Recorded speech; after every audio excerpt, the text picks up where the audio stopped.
Fans of the Transformers are absolutely having a blast with this new series from Robert Kirkman's Skybound imprint over at Image Comics. I remember when IDW lost the Hasbro license and it was rumored that Robert Kirkman could get it, and then it was announced that it was coming to Skybound. I was like, hey, that could be pretty cool. You know, I want good Transformers comics. I want good G.I. Joe comics. I kind of like Kirkman. They do a lot of really cool stuff at Skybound because, in my opinion, Daniel Warren Johnson is the best writer-illustrator of his generation when it comes to comic books. And I don't think it's, particularly close at this point. I think the guy is absolutely a genius. He is a visual storyteller of the highest level, and he combines so much like frenetic action, everything's so hard hitting, and he certainly has a distinct artistic style that for some reason is not for everybody. Although I do personally believe the people that don't like Daniel Warren Johnson's art are just really bad critics. I don't even know what they're looking at because it's so amazing. There may be better writers out there. There may be better artists out there, but there's nobody in the business today that combines both the writing and illustrating into one amazing package, quite like Daniel Warren Johnson. Now, unfortunately for Transformers fans and for myself, Daniel Warren Johnson doesn't do long form storytelling. He doesn't really stick around very long. Most everything he's done to this point has been kind of miniseries. When you think about Murder Falcon, or you think about Do a Power Bomb, or you think about Beta Ray Bill, some of the great stuff that he's done in the not too distant past here, they're usually between like 4 or 6 issues. Maybe they get up to 8. And I had heard that Daniel Warren Johnson was going to write and illustrate the first 6 issues of Transformers and then write the next 6 issues, and then he was going to leave. Now, I hadn't had that confirmed, so I didn't really want to talk about it here on the channel. But it's basically been confirmed at this point that he is stepping aside as the artist on Transformers and will continue to write it. I imagine we'll eventually get the confirmation that he's leaving at issue 12 as well. But you cannot understate the excitement that Daniel Warren Johnson has brought to Transformers. And I do question whether or not Robert Kirkman's Skybound Image Comics can keep up the momentum that has been garnered by Daniel Warren Johnson, because he is a singularly unique talent set within the comic book industry itself. And I do believe he's almost to the point where his name on a cover puts some asses in seats and you're guaranteed a pretty damn good show up just for a series by Daniel Warren Johnson. Now, what is happening here? Skybound's Transformers has been a big hit with us ever since it launched last year. That's in no small part down to its writer and artist, Daniel Warren Johnson, who has brought both the emotional resonance and real visual heft to the robots in disguise. Skybound are changing things up in April, however. Artist Jorge Corona will be stepping in to draw the series' second arc, with colorist Mike Spicer remaining in place. Johnson will continue to write the comic book. For those of you who do not know who Jorge Corona is, I guess he kind of came to prominence, or maybe he's best known for his work on Middle West, which is a pretty darn good series in its own right. It's a series that I quite liked, also from Image Comics. He was also the illustrator for Batgirls when Clunrad was on that one. Not a series I particularly liked, but it wasn't really because of the art. I personally think Jorge Corona is a really, really good comic book artist. He's basically what Riley Rossmo would look like if he was good at what he was doing.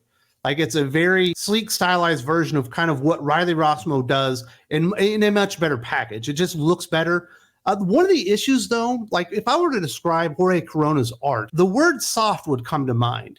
Even when horrific things are happening, or maybe people are being shot and stuff like that, it's so cartoony and a little bit over the top that it doesn't really have that impact like a Daniel Warren Johnson art has, which I cannot describe as soft in any which way or form. Daniel Warren Johnson's art absolutely has a hard edge to it, and it is very, very impactful, basically because of the way he draws things. Within his Transformers, I've seen Optimus Prime give a German suplex. I saw him rip his arm off and hit somebody with it. I watched Starscream squash a guy with his arms right in front of Duke, which are all really hard, impactful things. And you can almost feel, the violence coming through the page because it's so impactful.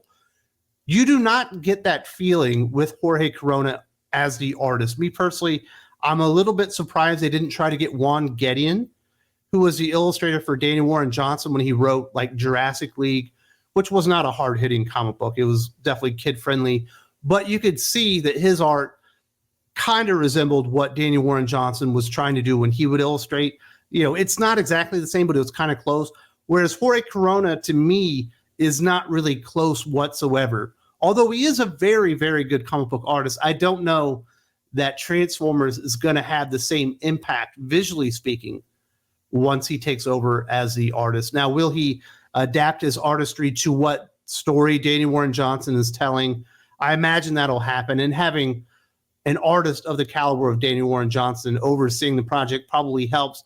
But also, Daniel Warren Johnson is going to respect Jorge Corona as an artist himself and not be over him and telling him exactly how to illustrate things and stuff like that. So it is going to be, in my opinion, an enormous change style-wise in the visuals that you're seeing in here. I'm interested in the decision of Jorge Corona coming in and being the Transformers artist, because I'm going to continue reading the series, certainly, because I've been enjoying it so much. But I do think it's going to throw a lot of people off. And there are a lot of people that probably just now realized on Transformers just how amazing Daniel Warren Johnson is. And I do think it's going to be a shock to the system. Can Transformers still kind of kick ass and be this hard-hitting, super awesome, Decepticons, Autobots fighting on Earth kind of thing?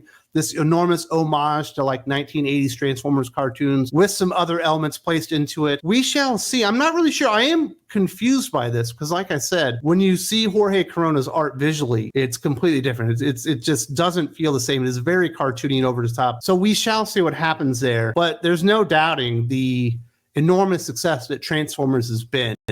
The first issue of Transformers from Image Comics and Robert Kirkman's Skybound sold over 153,000 copies in advance orders. The numbers suggest a surge in interest in Daniel Warren Johnson's Transformers, the latest bid to bring the property to life in comics. Previously, Transformers comics have been published by Marvel, IDW, Dreamwave, and 3H. The 153,000 number is important because it's the top-selling debut for Skybound, suggesting that the Energon Universe is here for the long haul. It's also significantly larger numbers than Hasbro books that IDW managed to pull out. And yes, the first issue was an enormous success, and we do not have hard, fast numbers.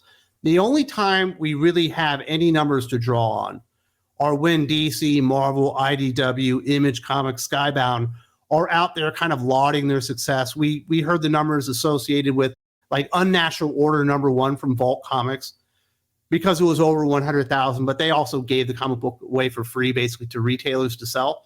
And that's why the order was so high or whatever. So it's hard to gauge the continued interest in Transformers, like with any type of hard, fast numbers.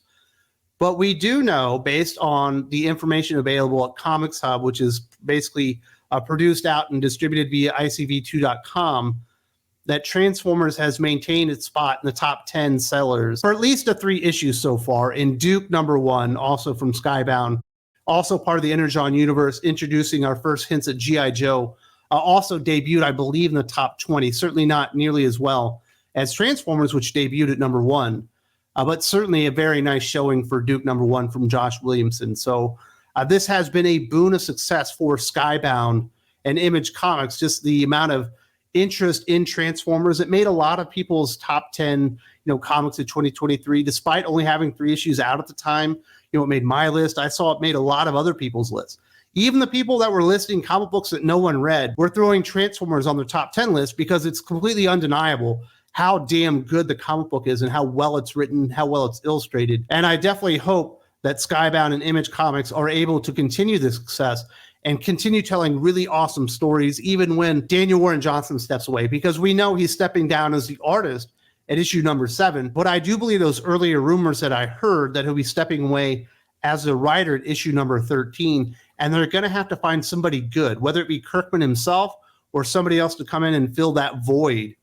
I would think like a Ryan Parrott would be right for this. A Kyle Higgins, I think, would do awesome stuff on Transformers. Somebody like that can come in and kind of continue the success, because this has been probably the most successful series that Skybound has had, obviously, since The Walking Dead, which was an enormous success and just like this enormous cultural like touchstone within American comic books, and was still selling well over 60, 70,000 copies up until the series concluded at issue, I think, 191.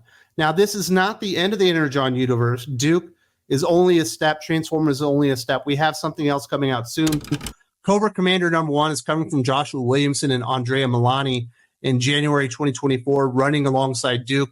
The 2 series depict a world where Cobra and G.I. Joe don't yet exist. Their creation occurs in response to the Transformers' arrival on Earth, with the existence of Energon kicking off a new arms race. And I will admit, I wasn't really excited about Duke #1 or Cobra Commander #1, but after reading Duke #1, also by Josh Williamson with Tom Riley on art, it is absolutely awesome. It is really, really great. The setup they did in Transformers #2 to introduce Duke in a cameo. And then you see like what he's experiencing afterwards as like the government is trying to deny the existence of Transformers, even though he watched his friend basically get murdered right in front of him, is really cool. It's a great setup, and there's tons of Easter eggs, and you can see the beginning stages of Cobra coming to life.